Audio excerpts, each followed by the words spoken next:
Okay, let's try this again. I got started and realized it wasn't on airplane mode, and of course, somebody rang the phone. So, my fault. Only 30 seconds of filming lost. It's a beautiful day here in June. 65 degrees, breezy, dry now that the rain has moved out, finally. So it's a good opportunity to come out and test an exhibition reproducer I just got finished rebuilding. Okay, this particular exhibition is for Don in Texas. Don knows who he is. This is his exhibition. It was the usual, bad gaskets, all of that. And had to replace the diaphragm, the gaskets, the back gasket, and clean everything up. But it's good now. And I'm testing it on the Victrola 50 67072. It's 1922. This is a machine I did some time back. I've had this for a while. Nice oak machine. And it's a perfect machine to test an exhibition on because that's what these came with from the factory. I made a lot were upgraded to number 2, but most were exhibitions, including this one. There's the original exhibition reproducer from it. We're going to try Valencia on here. This is a stack of records I grabbed off the last bunch to come in. I must have 10 copies of this record. It's a Paul Whitman, of course. The rest of the stack that I grabbed, surprisingly, I looked through them. Every single one is Fred Van Epps or the Van Epps Trio. Every single one. So obviously, wherever these records came from, somebody at some point was a big fan of the Van Epps Trio. There it is. Oh, that record's badly cracked. I didn't see that. Ouch. That's probably not going to play too good, but that's all right. We got enough records there. We're testing a reproducer. That's all. Make sure everything's good in it. I know everything's good in it. I've been playing it for a bit now. I'm just starting to film.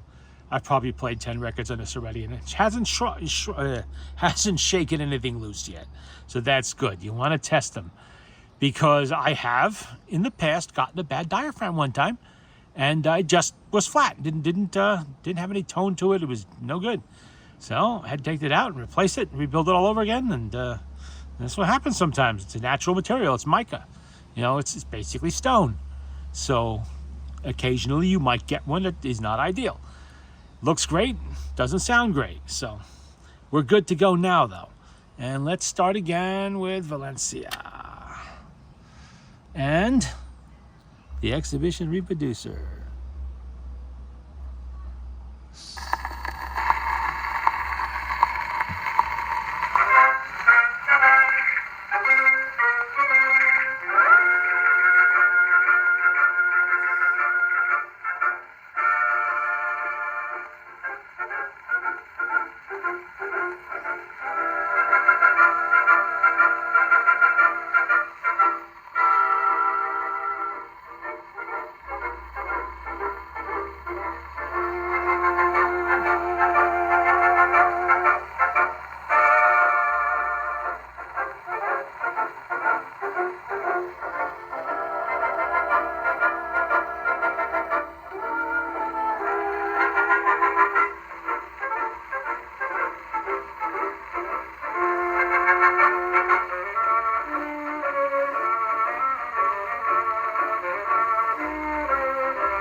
Yeah, I don't know about that one.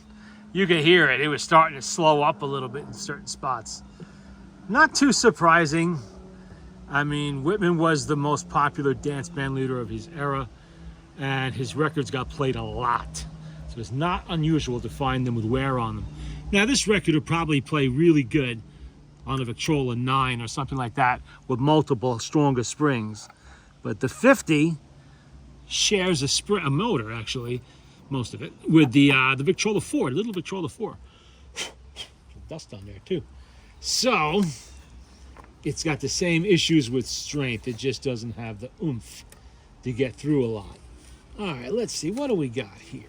Looks like it's a fairly clean record. We'll put that one at the bottom so we don't play it again.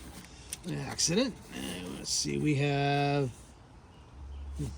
something about lanterns glowing. Yeah, we'll try that one.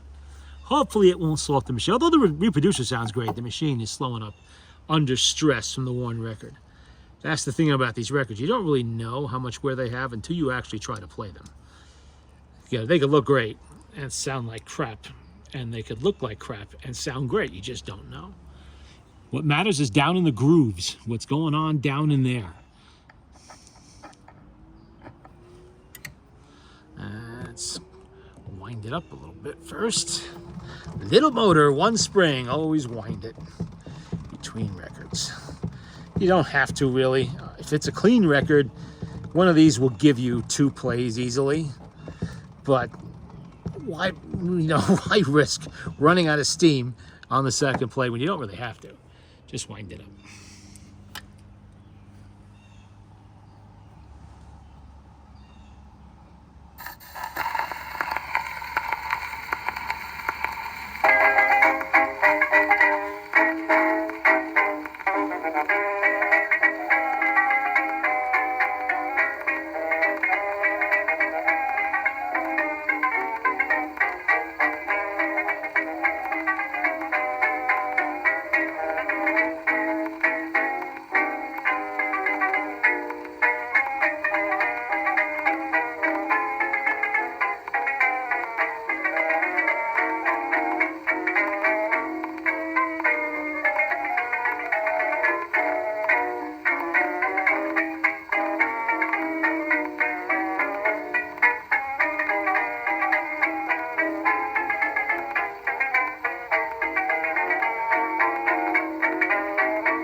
Well, that record played pretty good. Good enough that we should play the other side. I don't know why there's dust on there. I dusted these records when I took them out, but I guess I found a way. One of the dust jackets must have still had dust on it. It's on the outside. Oh, this side's cleaner. And that was the Van Ness Trio. This side actually has Joseph C. Smith's orchestra. Taxi, One Step for Dancing. Okay. So I guess there were a few others than just the Van Ness Trio on there. Okay. Let's get a needle on there. Remember, it is one play per needle. See how I change the needle after every time I flip the record? That's what you have to do. Otherwise, you will wear your records out. And they are irreplaceable. Needles are not. Needles can be had online, through eBay, through any of the parts suppliers, really cheaply. You know, they're talking like $4 or $5 for 100 of them. You use them once. That's how they're designed to be used. The needle, the record wears the needle. It wears the needle till it conforms to the groove of that particular record. Put it on another record, now it's a cutting implement. Not good. So don't do that. Use your needles once. And get new ones, unless they're fiber needles. Fiber needles you can use over and over if you have a good nipper to keep putting a point on them.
There we go.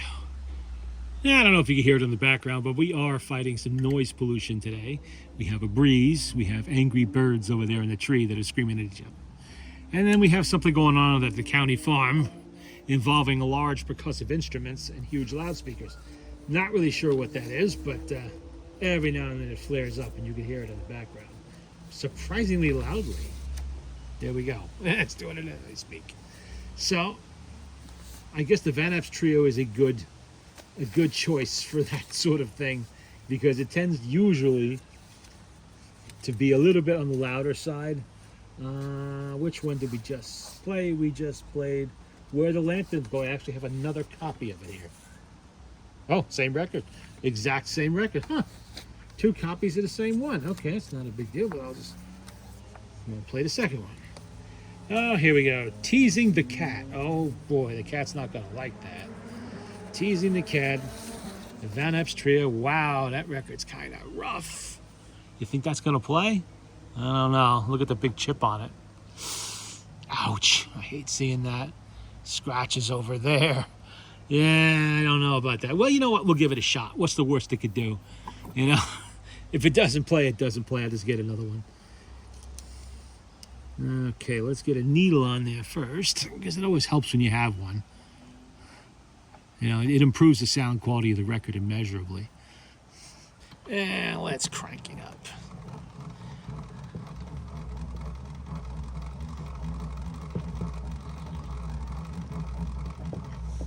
Oh, now I hear hooting and hollering from somewhere, too. It was so much quieter in the old days.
Well, remember what I said about how sometimes a record could look like crap but play very well?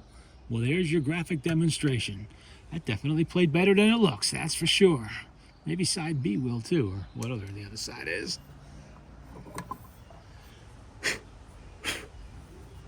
On the Dixie Highway. This has some cracking going on. Van Epps Trio, as I said before. Continuing with the theme, since that's what I have here in the stack of records, that's what we're playing today. Because I don't feel like climbing back in the storage unit over there and grabbing more records. Okay. There we go. Wind it up. This one has a brand new spring in it, if I recall. Well, they all have brand new springs in it. When it comes to the 50s, years ago I stopped bothering with the used springs in these because they're always weak. and I just thought buying new ones for them is easier. It's the smallest spring that any Victor uses is found in these motors. This, the 4, and so on. And actually, the springs I'm using here are about an inch or 2 longer than what was originally there, so it gives it even more power.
Yeah, a little bit more wear on that side. Not enough to stop it, but you could hear it. Unfortunate, but that's what happens. These records were popular in their day, and they got played a lot. Let's see what we got next. Is a little bit of an older one. It is a ragtime episode. Ragtime, all right. Maybe a little hot banjo there or something. I don't know. Let's see. Okay. That's an oldie. It's got its usual scratching, but like I said, you don't know until you try them how they're going to be. And of course, these are a little bit lower fidelity because they are older. That's all right. Let's crank her up.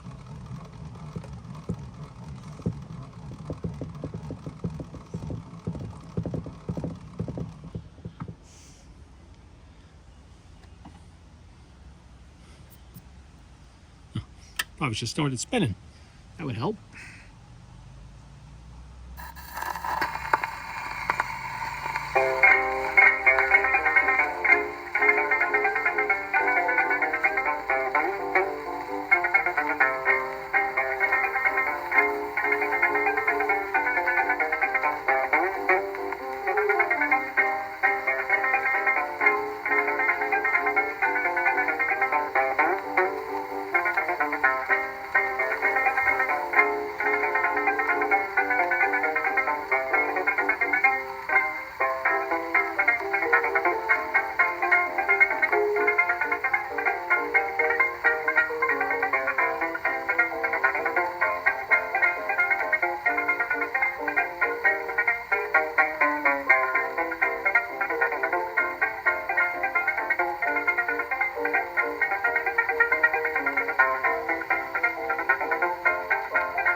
missing something. A car alarm going off. Yeah, that was the noise pollution I didn't hear today. Until now, of course. Come on, editor. Kicked up some dust. What's the other side? Let's try a different way. Opera. On the Dixie. Wait, didn't I play that? Yeah, that's Teasing the Cat. I just played that one. So we will try the Pearl of Harlem. How does that look? Wow. Needs a new sleeve. Ooh, we got some markup on that one. Yeah. Is that side A or side B? That's side B. What's on side A? The Mockingbird. Xylophone silo. Actually, xylophone silos aren't bad for testing reproducers. They really do stretch them a little bit. All those high notes. So we'll see how that goes. Xylophones. You don't hear that instrument too much anymore, but it was a big thing back then. Now let's crank it up.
All right. Boy, a lot of dust came out of that record. That's been set a long time. Let's see about the other side.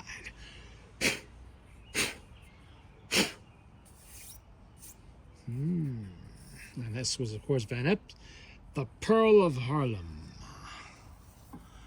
We'll see how that plays. See, the instrumentals are better for the channel because if I play something that's got lyrics in it, that somehow triggers copyright infringement. Somebody still owns the copyright of that record. Oh, there we go again. A car alarm. Don't you love it? I love that tune. Yeah, play it louder. Anyway, what happens is that YouTube automatically monetizes the video with advertising and gives the money to the copyright holder of the record. Okay, you know, they're not just taking the music out or making a silent movie basically out of it or something like that. So they are letting you play the record, but they are monetizing it. So you'll have that advertising on there because this channel is not monetized. I do not have AdSense on here. That means I could do whatever I want. And I'm not going to try to sell you merch or tell you you got to join or all that other crap. You know, this is just basically for me to keep records of the stuff I work on, to communicate with people I'm doing work for, and to try to pass along some of the knowledge I've gained over the years working on these machines that otherwise I would not be able to pass that knowledge along to you. Yeah, I'm not writing any books or articles, so what little tips I give you on here is stuff that I've picked up along the way, learning it the hard way by doing it.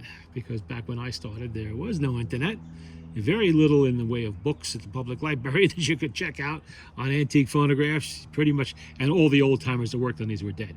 So there was no apprenticeship program. Kind of had to fiddle my way through it and figure it out. But let's see if this is probably will not have lyrics either, I'm hoping. I think there was one record on here that did, though. I forget which one. Oh, Valencia, yeah.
What are they doing over there? Explosions. It's not even the 4th of July yet, and it's not night. So what could they possibly be lighting off?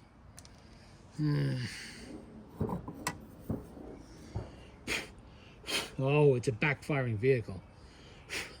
That figures. So if there's not enough noise pollution. Let's see, we played that one already. How about, let's see. How about raspberries?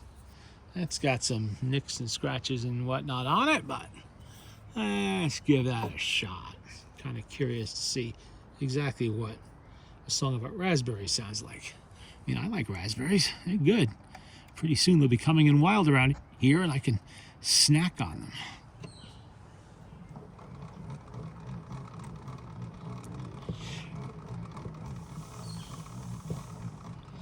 Hear the birdies. Mad about something. Maybe he doesn't like me playing music. Maybe he doesn't like the Van Epps Trio. I don't know. Everybody's a critic.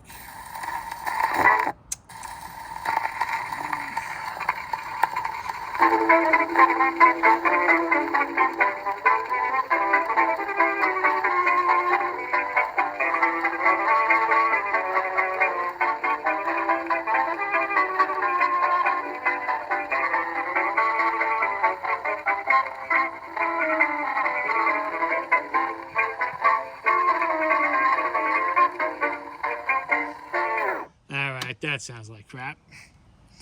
No point listening to that. I can hear the distortion and such on and so forth. I guess that is a little too much. Not when I have 8 or 9 more records here from the same group. We will try Silver Heels. That's nice and clean. Let's try Silver Heels. It looks like it'll be a better choice. And yes, change the needle out. Even if it's only played a little bit like that, just do it. Needles are cheap. I buy them by the 1,000 lot. Usually the large needles because of, well, you hear the noise pollution going on here today. So now you know why I have to have loud needles. Competing with all of this. It's becoming more like the city here every day.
I don't know how well that comes through on the camera, but that was loud.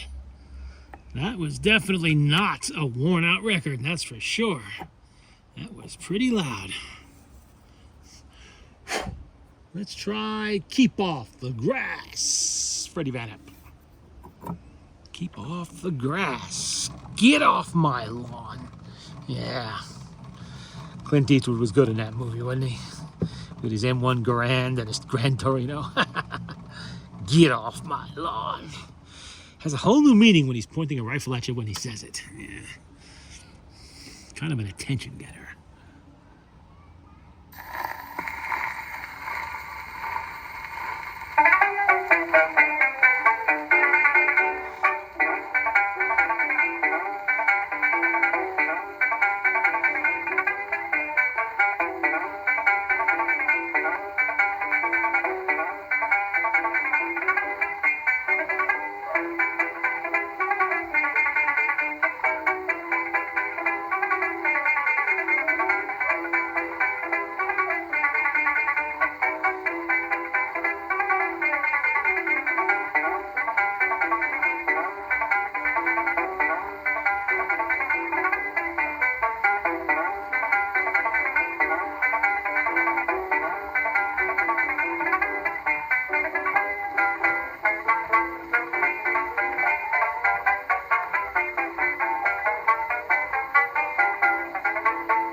Well, I think that'll do it. For now, I have more records to test on this, then I'll be sending this back to Don. But that is Don's exhibition reproducer test. And I think everything's good on it now. No more problems. It has been officially returned to service.